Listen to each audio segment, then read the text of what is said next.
actually, it's not the daily series. It's actually a little bit different. You're watching the live stream series of Nwadei MMA, where we go live every Thursday at 10 o'clock p.m. Central Time. If you're Eastern Time, then it'll be 11 p.m. Yeah, sorry, it's late, but we like to do these things after training. I do it that way I can react to the press conference, UFC 299 press conference. I'm going to give you guys my predictions. I know I've been behind on the Ultimate breakdowns. Y'all probably wanted to see more of these breakdowns for UFC 299, but I just couldn't get to it. I'm going to try my best to do UFC 300 early, but we had a lot of different fights going on this weekend. I mean, we have Francis Ngannou versus Anthony Joshua happening tomorrow. We had the PFL Paris going on today with Cedric Doumbé and Baki. We have UFC 299 tomorrow. So, combat sports, we have a lot going on, so there was a lot to look at, a lot to talk about. And we've also been very busy with the Will versus the Way podcast. As you can see, we're willing like a villain to get shit done. You know what I'm talking about. We have the merch coming out. If you want that merch to be available to you guys, just leave a comment down below in the comment section, and I'll try my best to get that out.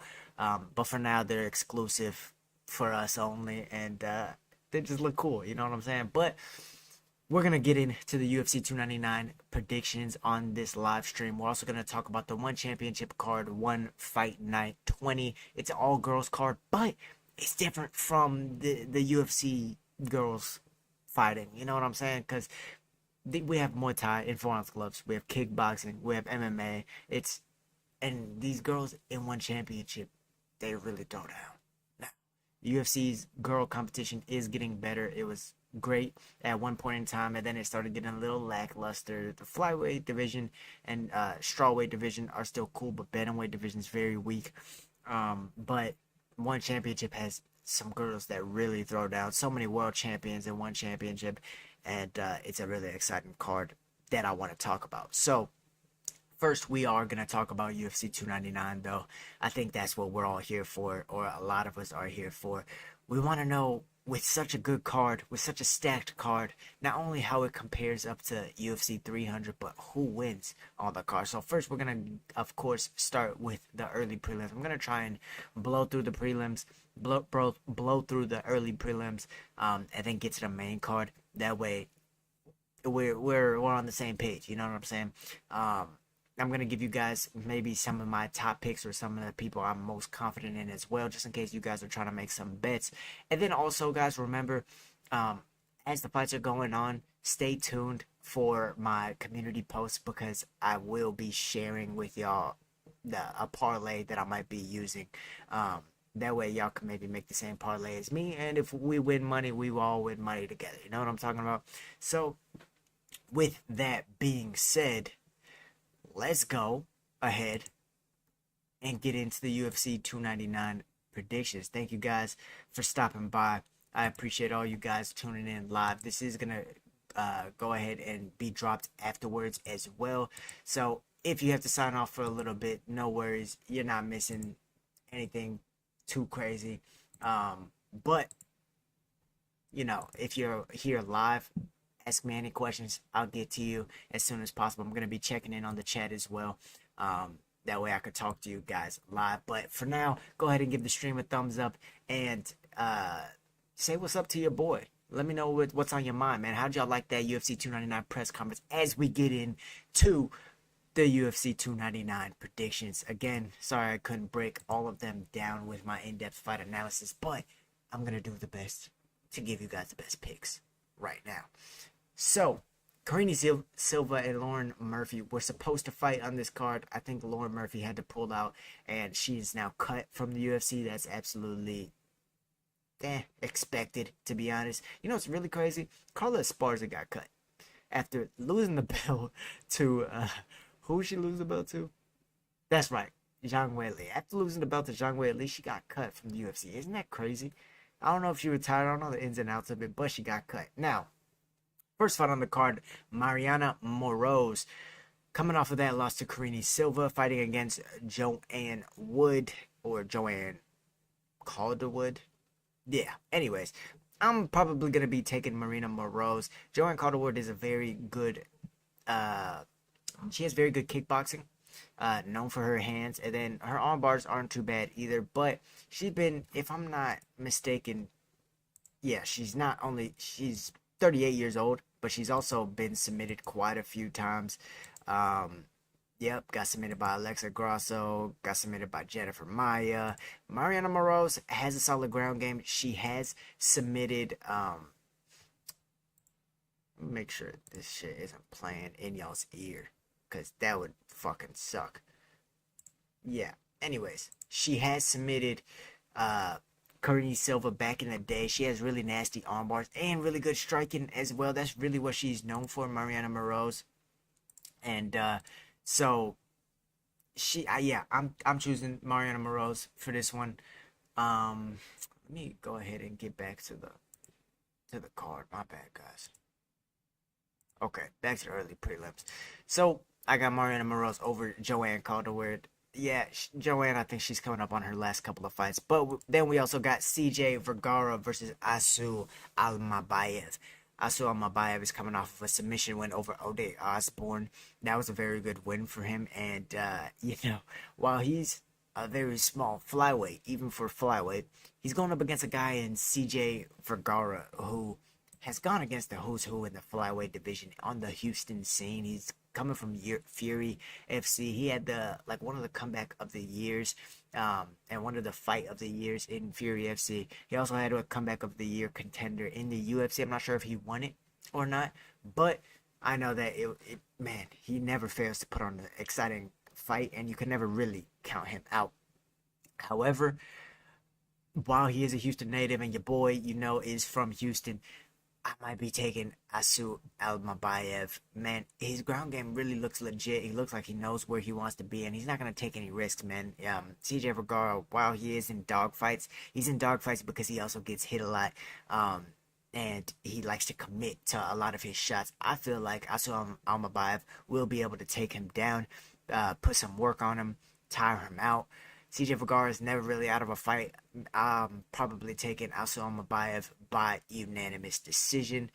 I don't think there's going to be a finish in that fight.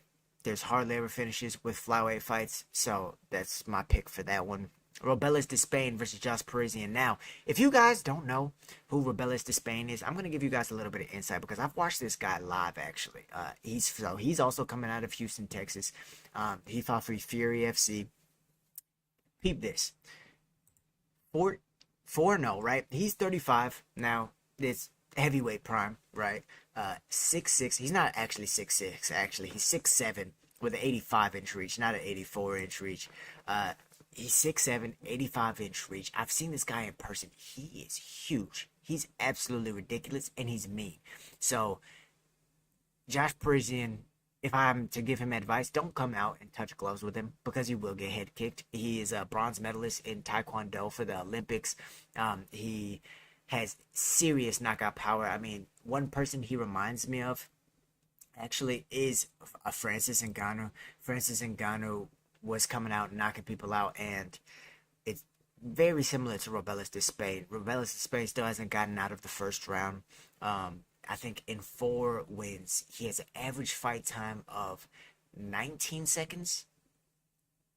Yeah, average fight time of 19 seconds in 4 fights. That's absolutely fucking ridiculous. If he doesn't catch you with a kick, he'll catch you with the hands. I've seen him put out other giants like Miles Banks, who was on the UFC radar before getting knocked out by Robelis Despain. So if there's a chance that Robelis Despain is going to lose, it'll probably be on the ground. Josh Parisian. Let's actually take a look at a couple of his past fights. Let's see if they're throwing him into the... Okay, so he got submitted by Martin Boudet. He lost to Jamal Pogues.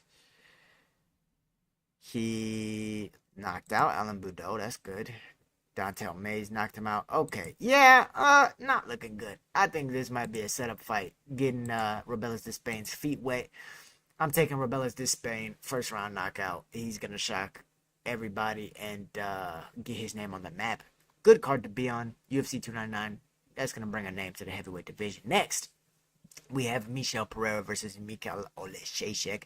Now, I might be varying from a lot of you guys with this pick. I'm choosing Mikhail Oleszejczyk. Michael Michel Pereira. Now, very fun style, very big, even for a middleweight division. He's moving up from welterweight. His last fight was at middleweight. He actually did very well. If we're pulling up his last fight, he fought against Andre Petroski and knocked him out. I mean, not many people are knocking out a guy like Andre Petroski. Such a good grappler too. But right now he's fighting another striker in Michal Oleszejczyk, and Michal Oleszejczyk is a legit kickboxer. He doesn't fuck around, man. I'm taking Michal Oleszejczyk. I think Michel Pereira, he plays around too much. I could see Michal Oleszejczyk winning a decision, but I wouldn't be surprised if it's just an all-out war slugfest and Michal comes out on top. So I'm taking Michal Oleszejczyk in that one. Michael Pereira though, or Michel Pereira, is a very exciting fight. I'm so glad that he's on this card. Next, Iwan Cutelaba is taking on Philip Lins. I don't like Hulk. I'm going Philip Lins or Felipe Lins. Yeah, Iwan Cutelaba. I feel like he's more show than he is action. Uh, maybe don't bet on that one. Okay, Kyler Phillips versus Pedro Munoz. Kyler Phillips is another guy coming out of Sean O'Malley's camp over there out of Arizona.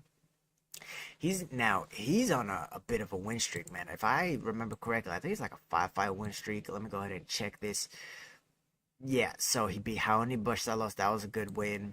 Beat him by decision. Marcelo Rojo beat him by submission. He has a really good ground game. He lost to Javier Paiva. Okay, maybe not a 5-5 win streak. Beat Song Yadong by decision. Yeah, Kyle Phillips is a legit threat. Really good jiu-jitsu. However, man, dude, going against a guy like Pedro Munoz, I think this might be a learning step for him. Pedro Munoz has some legit boxing. He got outboxed by Aldo, but every fight it just seems like he gets better. He's a really true vet. He's hard as nails, tough as nails, really good chin. It's not like you're gonna just put this guy out. Kyler Phillips, I see him probably shooting, trying to get Pedro down, but Pedro has a nasty guillotine and good jiu-jitsu as well. Man, it's just a tough fight. It's a tough fight going against a guy like Pedro Munoz. Now, Sean O'Malley did already prepare for him. So they have a little bit of insight. Pedro is 37. Kyler Phillips is 28. I still feel like Pedro could get this one done, man. I don't know. Is it just me? Am I tripping? The way he outboxed Chris Gutierrez was very impressive to me. What else? He did lose to Dominic Cruz. That was a little embarrassing. He hurt Dominic and then kind of just coasted since that. You know what? You know what? I might have to go coming out party, man. Kyler Phillips. Pedro's such a fucking hard fight, bro. But, Kyler Phillips. I believe in the coaching staff, actually, over there. What is their team name? Am I tripping? What the fuck is their team name? Yeah, fighting at it. MMA Lab. There we go. Yeah. Let's go. We're going MMA Lab on this one. Just purely off of coach. I feel like they could break down Pedro Munoz. Kyler Phillips. I think it's about time he breaks into that top 15. So, yeah, I'm going him. Now, Mateusz Gamrot versus Rafael dos Anjos. Now, this is at lightweight. It's very interesting because Rafael dos Anjos he does cut a lot of weight. And his last fight at lightweight, if I'm not mistaken, was against Rafael Fiziev. Yeah, so he lost to Vicente Luque at welterweight. He's been fighting, man, yeah. Rafael Fiziev knocked him out at lightweight. He submitted Ryan Barberena at welterweight. He also beat Renato Moicano, who we found out is a legit contender at lightweight. Rafael dos Anjos, man, 39 years old. Yeah, I don't know, man. A couple years ago, I would have told you that RDA was a sleeper to sneak into that top 5 and start fighting for the title if he was determined and disciplined enough to stay down at 155. But, with all this time off, with moving up and down, I never like people who are moving up and down in weight classes. I'm a big fan of RDA, but I think Mateusz Gamrot is gonna take this one. I think he's probably gonna pace him out, even though RDA has a legit, like, crazy, legit ground game. Never gets tired really, and has legit stand up as well. I think Mateusz Gamrot's just gonna out scramble him in the wrestling department. Maybe won't be able to hold him down, but I think he'll be able to land enough and control enough of the 3 round fight that he'll get this one done. Macy Barber versus Katlyn Chookagian. Macy Barber, if I'm not mistaken, she's on a 5 fight win streak. However, she still doesn't get her head off the center line, man. Yeah, she still doesn't get her head off the center line. She still takes some punishment. Um, she went all the way to decision with Jessica I. It seems like she has been getting better. It seems like she has been getting better. Not at the rate I would like. Um, I'm not really sure who her coaches are. Katlyn Chookagian is 35. That's old for a female, man. I'm gonna go Macy Barber. Fuck it. Chookagian, though, very nice kickboxing. Matter of fact, let me just fuck it. Yeah, she's coming off that loss to Manon Farrow. That was actually a really good fight. She beat Amanda Hebas. She beat Jennifer Maya. She's really the gatekeeper at this fucking flyweight division, man. She beat Viviane Araujo. She reminds me of about Holly Holm. I'm talking about like it almost seems like she doesn't even age. But yeah, I'm going. It would suck to see Macy Barber have another setback, but I'm just feeling it coming. I'm gonna go Katlyn Chookagian on this one. All right, Yalcin Almeida versus Curtis Blades. Jesus Christ, this is on the prelims. UFC 299. Like I said, man, this shit is stacked. How does it compare to 300? Now that we're closer to 299 and it's actually about to happen, no pullouts and shit like that, I might actually be going 300. I think 300 might be a better card. Now, this one's stacked. Don't get me wrong. But what do you think about that? With that being said, Curtis Blades versus Yalcin Almeida. We all know about Curtis Blades' wrestling. His stand-up is only getting better. Yalcin Almeida, now, Curtis Blades' weakness is a guy who will put you out in one shot. And that most of the time can't wrestle. So, if you can't wrestle, but you could put someone out in one shot, I'm choosing you over Curtis Blades. But this isn't that type of fight. He's going against a guy in Yalcin Almeida who is a fucking pure grappler. Pure grappler. He's not scared to stand, but he's really not going to play that game. He's going to try and take you down every fucking time. I remember the way he actually beat up, who was it?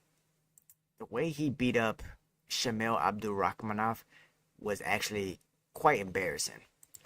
He put him in a sequence, and then he was just sequence after sequence beat him up that first round. The dude got tired. He stood with him for a little while to get some ring time, and then was able to take him back down, put him in another sequence. Now, it's going to be a hard time to take Curtis Blades down, and Curtis Blades is very sharp on the feet as well, and he's only getting better. 80-inch reach, 1-inch height advantage. He's coming off of that knockout loss to Sergey Pavlovich. He had a TKO win over Tom Aspinall. That was honestly, I thought he was winning the boxing exchanges against Tom Aspinall too. Before that injury happened, he knocked out Chris Dawkins. Yeah, bro, his boxing has been getting better. Fuck, we'll see. We'll see. I think he could hurt Yalcin. But is he gonna be able to stop the wrestling? That's actually really, I'm actually going Yalcin Almeida. Yeah, I think what's making me do this is because Curtis Blades has been focusing so much on his striking that I wonder, has he been focusing on the wrestling as much? Is he still staying consistent with it, or is he determined to prove that he's an exciting fighter and that kind of business?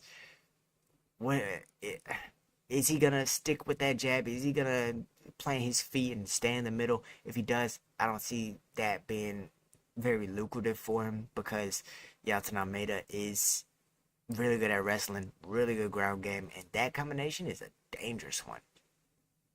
um, wrestler on their back isn't really too good. Yeah, I'm gonna go Yelton Almeida. I think he's surging right now, and I can't see a world to where he's not fighting for the title in the next year or so. So I'm gonna go Yelton Almeida for that one. Now we get to the main card. This is what we've been waiting for, right? Piotr Yan versus Song Yadong. Who's the best boxer in the bantamweight division? Hmm. Mm. Song Yadong makes a lot of mistakes. For as good as he is, and as good of boxing as he is, he does make a lot of. I wouldn't even really call him a mistake. I would say he does take a while to adjust in his fights. And I think Piotr Jan actually is better at making adjustments in his fights. I mean, the way he adjusted against Sean O'Malley was brilliant. The way he adjusted with Corey Sandhagen was brilliant, given the fact that Corey Sandhagen did have a short notice camp. He couldn't adjust against Aljamain Sterling, which is a little concerning, but I don't think that the guy's going to try and out wrestle him and keep him on the ground. The dude's going to try and stand with him and throw. And that's not really all that good of a idea with Piotr Jan, right? Let's see their age. Jan is 31. They have the same reach. Yeah, Song Yadong, he's often in close fights, man. And if you're in a close fight or it's not much going on, Piotr Jan just kind of seems to win those ones, you know? But as good as Song Yadong is, he was touching up Corey Sandhagen too. He was touching up Corey Sandhagen. He beat Chris Gutierrez in a 5-round decision. Knocked out Ricky Simone. That was a really good fight. Knocked out Marlon Moraes. Man, I would hate to see Piotr Jan lose again. I think the boxing exchange, yeah. Damn, I think Jan actually might lose this one. I'm gonna go Song Yadong. And he's been training with really good guys too. He's not just out of Team Alpha Man anymore. He's been training actually in Austin, Texas with those guys like Andrew Tackett and a lot of high level jiu-jitsu guys, getting his ground game on point. His boxing's already on point. He beat Cheeto Vera. He's had very, very tough fights, so much experience going against guys like Corey Sandhagen. He was doing very well in that fight. Corey was able to take him down, but he kept getting back up.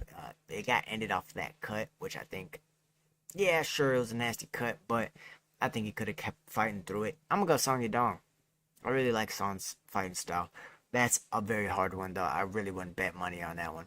Gilbert Burns versus Jack Della Maddalena. Now, this might be a hot take. I'm not sure who the favorite is here, but I'm going Jack Della Maddalena. I think Gilbert Burns has done better with getting his head off the center line. He's been making those adjustments. But Jack Della Maddalena, I think, to be honest, I can see him going southpaw in this one.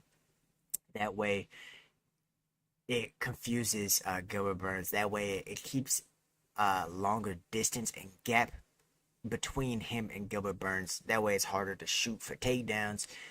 He has to cover more distance. It leaves that gap to get sniped. Jack Della Maddalena has really good boxing from both stances. The way he was able to stay technical with Kevin Holland and outpoint him, even though I thought Kevin Holland might have won that one, the way he was able to stay technical was very impressive. Now he did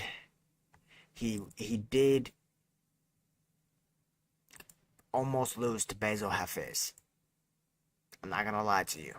And that is it's not a bad deal.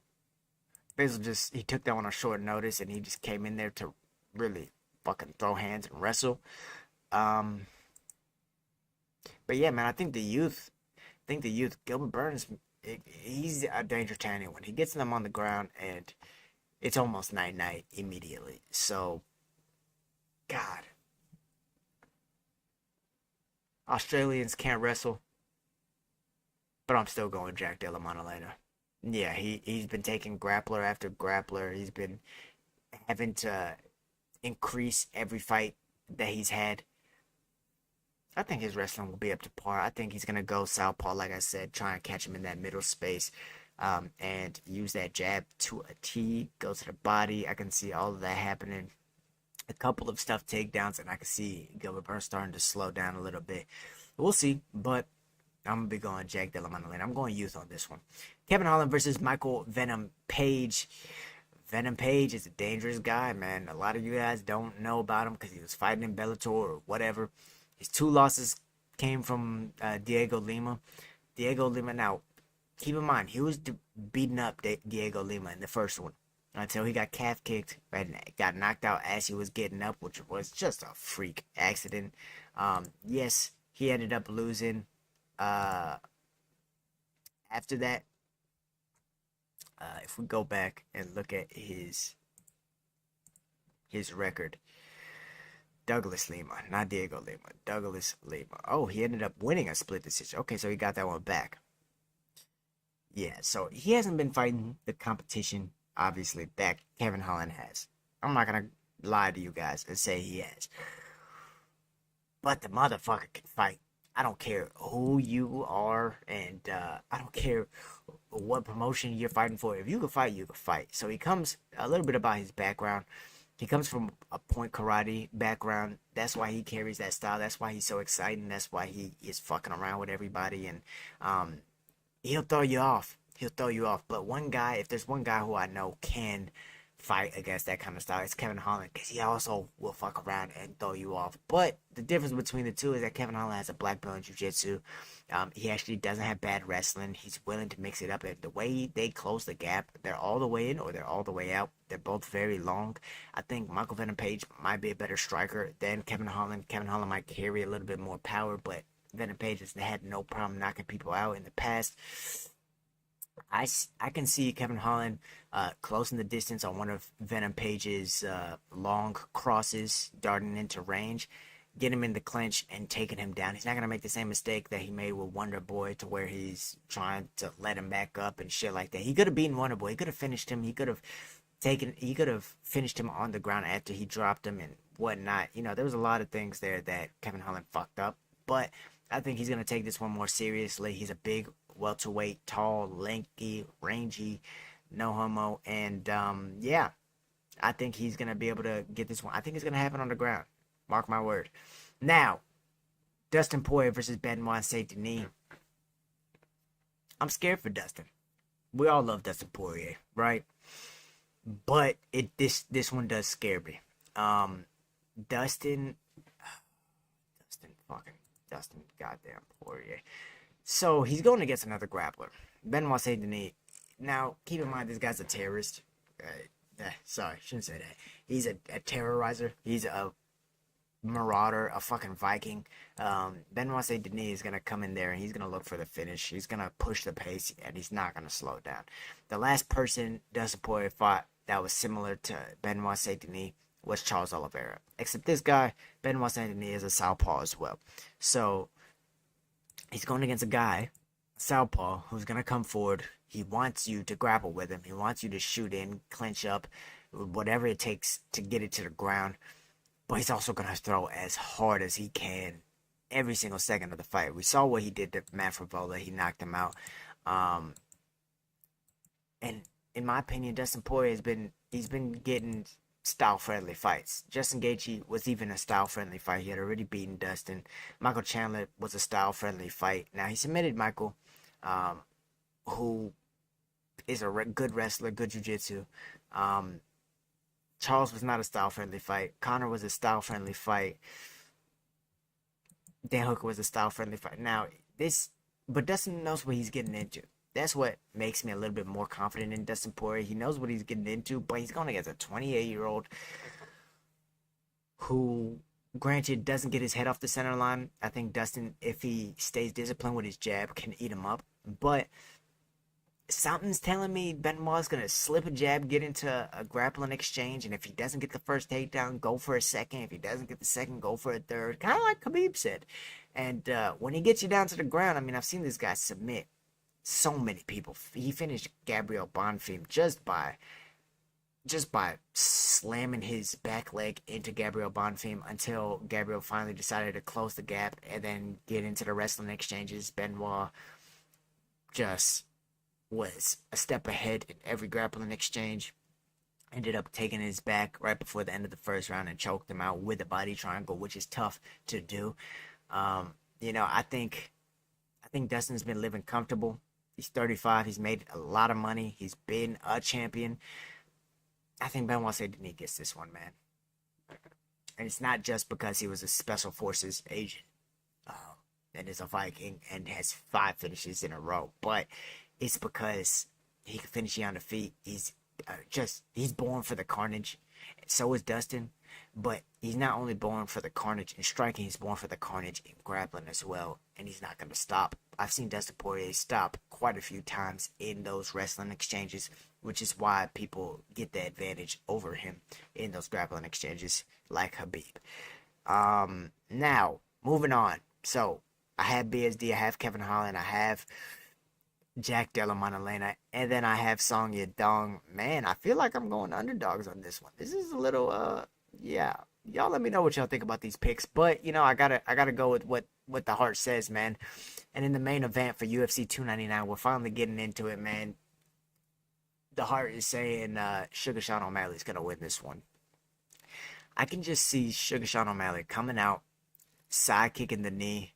Um, I can see a couple of inside low kicks, maybe even side kick to the body, but I'm really seeing that side kick to the knee, a lot of switching stances. One thing Marlon Vera has a problem with is he likes to go after people, right? And what I mean by that is the timing on his striking.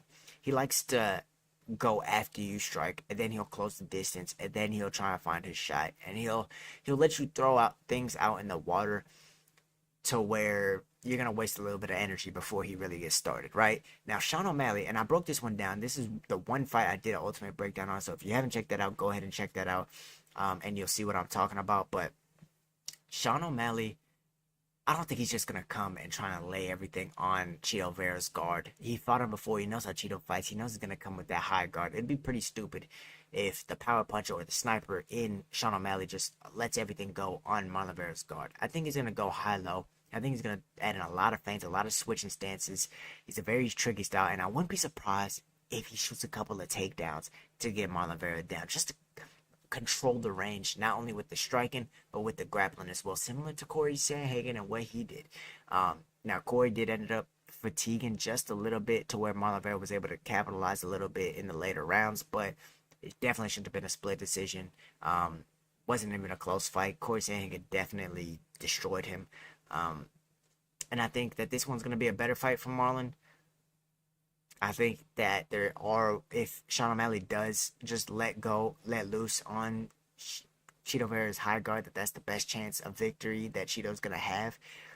I think if Cheeto Vera starts going to the body, we'll see a fourth round, and that'll really bring the dog out of Sean O'Malley, similar to the Piotr Jan fight. But if Cheeto Vera is headhunting, if Cheeto Vera is looking to just absorb shit on his guard and stay on the outside until maybe the third or fourth round, or like with fucking Rob Font, look to land one shot every round, one big shot every round. I don't think that's gonna work. I think Sean O'Malley's gonna be too fast. I think he's gonna throw out a lot of information and try and overload Cheeto Vera's brain. And I can see a knockout in the third round, and I can see a knockout in the fourth round for Sean O'Malley. Not sure which one yet, but it can also be a 5-round decision. I wouldn't be surprised if Marlon Vera really makes it a little bit of a boring fight. And I think that's the best course to victory Marlon Vera might have, making it a boring fight. But yeah, I'm taking Sugar Sean O'Malley. I think his style's just too sweet to lose, right? So there you have it. There's my UFC 299 predictions. Wow, that took a little while, huh? 40 minutes.